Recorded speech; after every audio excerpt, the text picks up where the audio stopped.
गेल्या काही दिवसांपासून उत्तराखंडमध्ये सुरू असलेल्या मुसळधार पावसामुळे येथील जनजीवन पूर्णपणे विस्कळीत झालं आहे।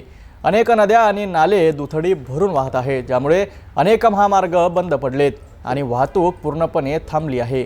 याच पावसामुळे महाराष्ट्रातील नांदेड जिल्ह्यातील 10 पर्यटक अटकले आहेत। या पर्यटकांनी सुरक्षित ठिकाणी पोहोचण्यासाठी सुमारे 25 किलोमीटरचा पायी प्रवास केलाय। याविषयी सविस्तर माहिती पाहूया। भाई पत्थर कितने बड़े बड़े देखो तो यार।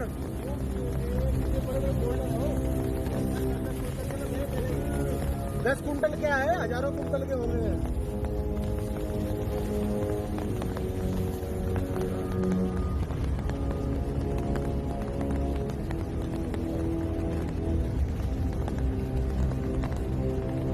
गेल्या काही दिवसांपासून उत्तराखंडमध्ये सुरू असलेल्या संततधार पावसामुळे दरडी कोसळण्याच्या आणि भूस्खलनाच्या घटनांमध्ये वाढ झाली आहे।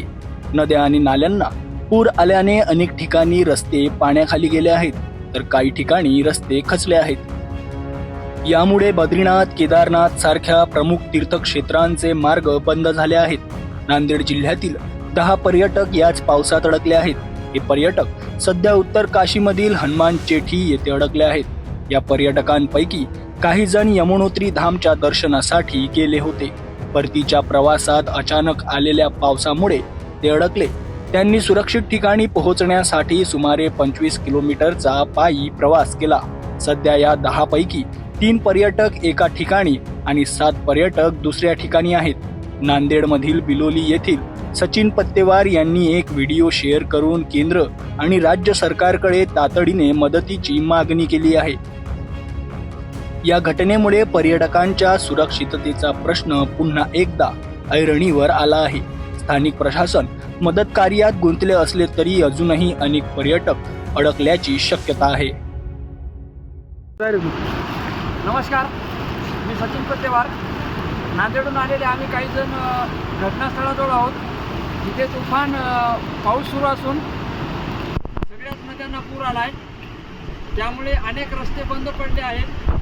आमच्या ग्रुपमधले 7 जण इतर ठिकाणी अडकलेले आहेत आणि आम्ही तिघे दुसऱ्या लोकेशनवर आहोत।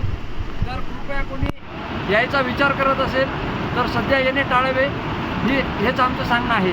उत्तराखंडमधील या पावसामुळे केवळ नांदेडचेच नाही तर देशभरातील अनेक पर्यटक अडचणीत आले आहेत। सरकारने याकडे तातडीने लक्ष देऊन मदत कार्य अधिक वेगवान करण्याची गरज आहे। तसेच नैसर्गिक आपत्कालीन परिस्थितीत प्रवाशांनी अधिक काळजी घेणे आवश्यक आहे। पुढील अपडेटसाठी पाहत रहा सिटी न्यूज।